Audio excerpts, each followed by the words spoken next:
Դուք այս գործողությունները որպես քաղաքական ճնշում եք գնահատում։ Սա ի օգուտ մեզ է աշխատում։ Մի հոգի ձերբակալվում է, 10 հոգի միանում են։ Թոշակները մի երկու ամիս առաջ ընտրություններից բարձրացնելը ոչ այլ ինչ է, քան ընտրակաշառք։ Փաշինյանը հիմանում է այն, ինչ որ իր գործընկերը չի կարողացել անել։ Բոլորս ենք խոսում այդ մասին, ինչ գալու են բոլորիս ձերբակալեն։ Վատագույն սցենարում իրենք բերելու են նոր Արցախ դարձնել մեր երկիրը։ Մենք վերջ ենք տալու պարտվողական քաղաքականությանը։ Դուք ինչ փոփոխություններ եք առաջարկում կրթական ոլորտում։ Պատրաստում են մի սերունդ, որին հեշտ է լինելու կառավար է։ Մենք գիտենք ինչպես ենք փոխելու Հայաստանը, ինչպես ենք ստեղծելու ուժեղ Հայաստան։ Ուզում եմ մեր քաղաքացիներին վստահեցնել, որ հաղթանակից հետո ամեն ինչ փոխվելու է։ Վերջին մի ամսում ուժեղ Հայաստան կուսակցությունը իրավապահների խոշորացույցի տակ է եւ կուսակցության անդամներ են խուզարկություններ են իրականացում, ձերբակալվում են, կանոնավորվում են։ Դուք այս գործողությունները որպես քաղաքական ճնշում եք գնահատում, թե իրապես իրավական ինչ-որ գործողություններ։ Ճիշտ եք նշում, վերջին մի ամիսը եւ երևի թե մի քիչ ավելի շատ մեր քաղաքական ուժը գտնվում է քաղաքական հետապնդման տակ։ Սա իհարկե իր բացատրությունն ունի, բոլոր հանրային կարծիքը, հարցումները ամեն ինչ ցույց է տալիս, որ ուժը բավականին արդեն իր դիրքերով չի զիջում ներկայիս իշխանությանը, ու այն հարցումները, այն թվերը, որ մենք ենք տեսնում, բնականաբար տեսնում է նաև կառավարող ուժը ու հասկանում է, որ եթե հանրային կարծիք չի կարող փոխել, պետք է դեմն առնել ինչ-որ այլ գործիքներով։ Ունեն իրենք լծակներ, ունեն գործիքներ, աշխատացնում են իրենց գործիքները, բայց պետք է համոզված եւ հպարտությամբ նշեն, որ սա ի օգուտ մեզ է աշխատում։ Այն պահին, երբ որ ինչ-որ մեկը ձերբակալում է, իրենց կարծիքով սա կարող է վախեցնել կամ, չգիտեմ, խուսափեցնել մարդկանց միանալ մեզ, բայց ճիշտ հակառակն է տեղի ունենում։ Մի հոգի ձերբակալվում է, 10 հոգի միանում են, ու սա ոնց որ ավելի շատ աշխատում է մեր օգտին, այնպես որ պետք է հիասթափեցնեմ ներկայիս ուժին ու իշխանությանը ու ասեմ, որ այն գործիքակազմը, որոնք որ կիրառում են իրենք մեր նկատմամբ եւ կարծում են, թե իրենց օգտին է աշխատում, մեր օգտին է աշխատում։ Տեսեք Տիկին Մաթևոսյան, հակակոռուպցիոն կոմիտեն ձեր կուսակցության անդամներին մեղադրում է ընտրակաշառք բաժանելու մեջ, փաստենք, որ ձեր փաստաբաններն ասում են ու որ այդ փաստարկները ոչ մի հիմնավորում չունեն, բայց դրան զուգահեռ իշխանությունը կառավարության նիստերում որոշումներ է կայացնում թոշակների բարձրացման, ինչ որ էլեկտրոքարերի, հարկային արտոնությունների մասին, ինչը ընտրակաշառքի տպավորություն է թողում։ Ձեր կարծիքով քննչական կոմիտեն չպիտի գնա այս ամենի հետևից։ Եթե ուշադիր լինեք, նույնիսկ իրենց ուժի որոշակի փոքրիկ գործիքակազմներ արդեն սկսել են բարձրաձայնել այդ մասին, խոսքս իհարկե առանձին ՀԿ-ների մասին է, որոնք որ արդեն տեսնում են, որ իրավիճակն անվերահսկելի է, այն ամենը ինչը որ իրականացնում է ներկայիս իշխանությունը, անթույլատրելի է։ Դուք խոսում եք բնականաբար թոշակների կամ չգիտեմ, այն առողջապահության ապահովագրությունը, որ առանց որևէ հաշվարկ վերցրեցին ու ընդունեցին ու մարդկանց ավելի մեջ կրակի մեջ գցեցին, եկեք ասենք, որովհետև իրենք լավ կողմով են ներկայացնում, բայց եկեք գնանք տեսնենք, չգիտեմ, հիվանդանոցներում, պոլիկլինիկաներում ինչ վիճակ է տիրում, կամ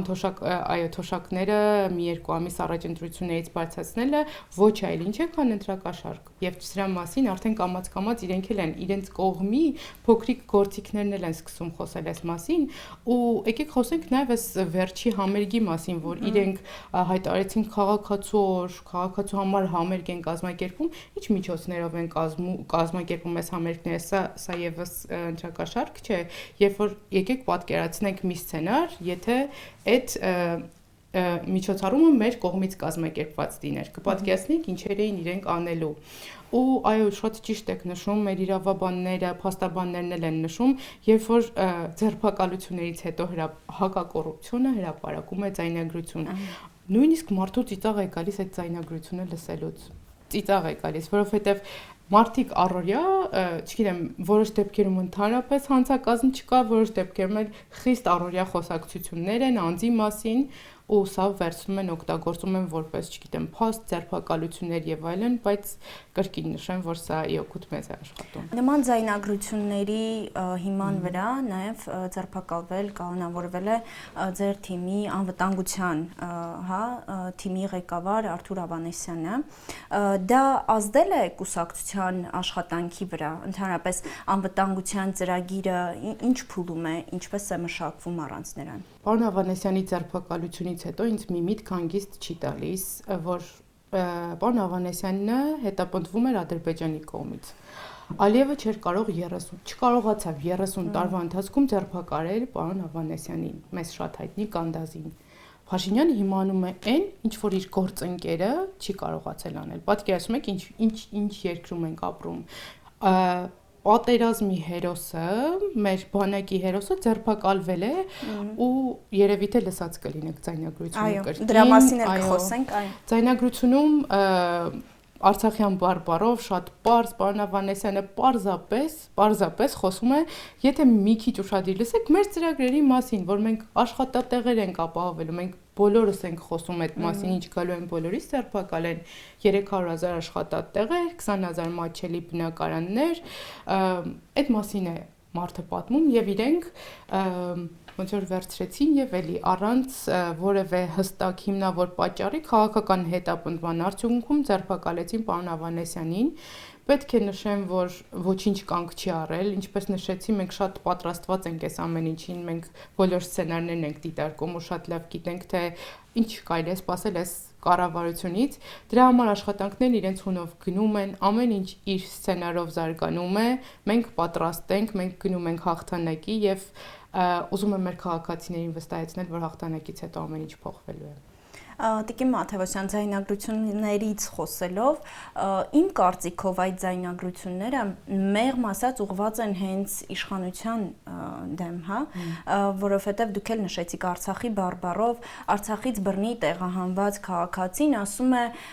որ բլոկադայի ժամանակ նրանք ավելի հանգիստ էին ապրում։ Ինչի մասին է սա խոսում։ Սա խոսում է կառավարության հստակ տարվող ծրագրի մասին։ Նախ իրենք ուզում են ջնջել մեր պատմությունը, առհասարակ մոռանալ Արցախահայություն, Արցախ ասվածը ու վատագույն սցենարում իրենք բերելու են նոր Արցախ դարձնել մեր երկիրը, որովհետև այն քաղաքականությունը, որը հիմա է տարվում, հանգեցնելու է դրան։ Համոզված եմ մամուլից տեղեկացել եք, արդեն երկրորդ շաբաթն է, եկեղեցիների կամ ավերման, կամ չգիտեմ, խաչն են հանում, պղծում են եկեղեցիները, մշակույթը ոչնչացնում ենք։ Ու պետական մակարդակով հայտարարվում է, որ սա իրենց Ադրբեջանի տարածքն է, ինչ ուզում են անեն։ Ու որ այդքան խաղաղությունից ենք խոսում, եկեք փաստ արձանագրենք։ Արցախում հիմա խաղաղ է, չէ՞։ Հիմա Արցախում խաղաղություն է, բայց հայ չկա։ Եկեք ֆիքսենք այս փաստը եւ անցնենք առաջ։ Ցավոք սրտի։ Ինչ է առաջարկում ուժեղ Հայաստանը Արցախից բռնի տեղահանված 150,000 քաղաքացիներին։ Նախ համոզված եմ անվտանգության մեր ծրագրում նկատած կլինեք առաջի կետը, որը խոսում է ուժեղ դիվանագիտության մասին։ Արցախի հիմնահարցից սկսելուց, եթե սկսում ենք Արցախի հիմնահարցից խոսել, նախ պետք է սկսենք հենց այս կետից։ Ինչ է նշանակում ուժեղ դիվանագիտություն։ Սա պատահական չէ, որ մեր անվտանգային ծրագրի առաջի կետում է։ Սա նշանակում է, որ մենք ամենին հասնելու ենք դիվանագիտության միջոցով, միևնույն ժամանակ ունենալով անվտանգության հիմքը, բանակը։ Մենք բնականաբար ոչինչ զրոյական կետից չենք սկսի, ինչպես իրենք արեցին։ Բայց նրանք արդեն հասցրել են զրոյական կետի։ Միակ զրոյական կետը, որ լինելու է իրենց կողմից, որ մենք շարժանգելու ենք, դա լինելու է իրենց պարտվողական քաղաքականությունը։ Մենք վերջ ենք տալու պարտվողական քաղաքականությանը։ Մենք մեր առաջնորդի պարոն Կարապետյանի հետ ունենալու ենք ուժեղ դիվանագիտություն։ Մենք բազմիցս ենք նշել այս մասին, ես էլ նշեմ, որ խոսքը գնում է մեկից ավելի երաշխավորների մասին, որովհետև միջազգային իրավիճակը, միջազգային հարաբերությունները, գերտերությունների պահի դրության քաղաքականությունը կարող է ամեն ինչ փոխել մեր նման երկրների համար։ Երբեմն մենք դառնում ենք պարզապես շախմատի խաղաքարեր իրենց ձեռքին։ Դրա համար պետք է ունենալ ճիշտ հաշվարկված դիվանագիտություն։ Պետք է ունենալ այնպիսի առաջնորդ, ով որ կարող է միջազգային հանրությունում ոչ միայն քեզ ներկայացնել, այլ ունենալ իր դիրքը, ուժեղի դիրքը, համբավը եւ կարողանալ ինչ-որ խաղաքարտեր փոխել։ Այսպիսով ամենաառաջնային քայլը, որ մենք կառաջարկենք Արցախահայության համար, բնականաբար միջազգային իրավունքի հետքերով նրանց ապահով վերադարձն է Արցախ, որին հասնելու համար կրկին պետք է ուժեղ բանակցող։ Մինչ վերադարձը կարծեմ, եթե չեմ սխալվում, ձեր կուսակցությունն առաջարկում է համայնք ստեղծել, որպեսզի Արցախահայության միջև այդ կապը պահպանվի, բարբառը, մշակույթը, բայց ձեր ծրագրում բնակարանային ապահովման ծրագիր նախատեսված է ոչ միայն արցախցիների համար, 5 քայլ դեպի ուժեղ Հայաստան ծրագրում ներառված է նաև 20,000 մատչելի բնակարան պետական աջակցությամբ։ Ովքեր են օգտվելու այդ ծրագրից։ Շատ ճիշտ նշեցիք ու շատ ճիշտ մեջբերեցիք նաև 5-րդ կետը 20,000 մատչելի բնակարանը շեշտադրումը բնականաբար երիտասարդ ընտանիքներն են, ես հիմա մի քիչ ավելի մանրամասն կներկայացնեմ ծրագիրը եւ իր շահառուներին, բայց այստեղ իրենց ուրույն տեղ ունեն նաև Արցախահայության մեր ներկայացուցիչները, որովհետեւ այո մենք ուզում ենք մշակույթը, արցախահայերին բնորոշ իրենց բոլոր բնավորության գծերը եւ առանձնահատկությունները համայնքում պահպանել, որպեսզի մենք Արցախահայության կողքին լինենք, իսկ ինչ վերաբերվում է 20,000 մատչելի բնակարաններին, իհարկե շատերը կարող են խոսել այս պահին եկամտահարկի վերադարձի կամ առաջարկվող ծրագրերի մասին, բայց պետք է նշեմ, որ այս պահին գործող բոլոր ծրագրերը շատ խոցելի են, քանի որ կամ առաջարկվող հարկը կամ, չգիտեմ, կանխավճարը հասանելի չեն երիտասարդ ընտանիքների գրպաններին կամ տարիքային սահմանափակում կա։ Մենք, քանի որ տեսել ենք, որ Հայաստանում առաջնային խնդիր է դեմոգրաֆիան, Հայաստանի բնակչությունը գնալով նվազում է, մենք խթանում ենք այս ծրագրով նաև դեմոգրաֆիկ աճին։ Սա 2 եւ ավելի զավակներ ունեցող ընտանիքների համար է եւ նորաստեղծ ընտանիքների համար։ Իրենք ունենալու են արտոնություններ, իրենք կարողանալու են այսօր Երևանում մի ամսվա վարձի, բնականի վարձի փոխարեն վճարել իրենց սեփական բնակարանի համար եւ ունենալ ոչ թե փոքրիկ ինչ-որ տեղ, որտեղ գոյատևել են, այլ բոլոր հարմարություններով մեր ծրագրում հատկապես նշվում է 75 եւ ավել քառակուսիով բնակարաններ, որտեղ որ 2 եւ ավելի զավակներ հնարավոր է մեծացնել։ Տեսեք, Հայաստանում աշխատողների մեծ մասը բավականին ցածր աշխատավարձ է հիմա ստանում եւ նրանց համար կարող է խնդիր լինել անգամ այդ պայմաններով բնակարանի ձեռքբերումը։ Արդյոք ձեր ծրագրերում ինչ որ քայլեր կան նվազագույն աշխատավարձի բարձրացման ուղղված։ Եթե համոզված եմ տեսել եք մեր առաջի կետը 300,000 աշխատատեղերն են, ինչու է շեշտադրումը շատ տնտեսական ուղղությամբ ու ինչու է հատկապես շեշտադրումը շատ 300,000 աշխատատեղերի մասով, որովհետև մենք կարծում ենք Հայաստանին այս վիճակից կարելի է հանել միայն տնտեսական սրընթաց զարգացմամբ ու դարձնել Հայաստանը ունի այդ պոտենցիալը։ Հայաստան իրենք շատ հաճախ ստում են, ասում են Հայաստանը պոտենցիալ չունի, Հայաստանը վատ վիճակում է, ոչ մենք ունենք այդ պոտենցիալը, որը իրականում սխալ կառավարման արդյունքում հասել է այս վիճակին։ Մենք սկսելու ենք աշխատատեղերի ստեղծումով ու բնականաբար այնպիսի մրցակցային աշխատավարձերի սահմանումով, որ այն քաղաքացին, որը ստանա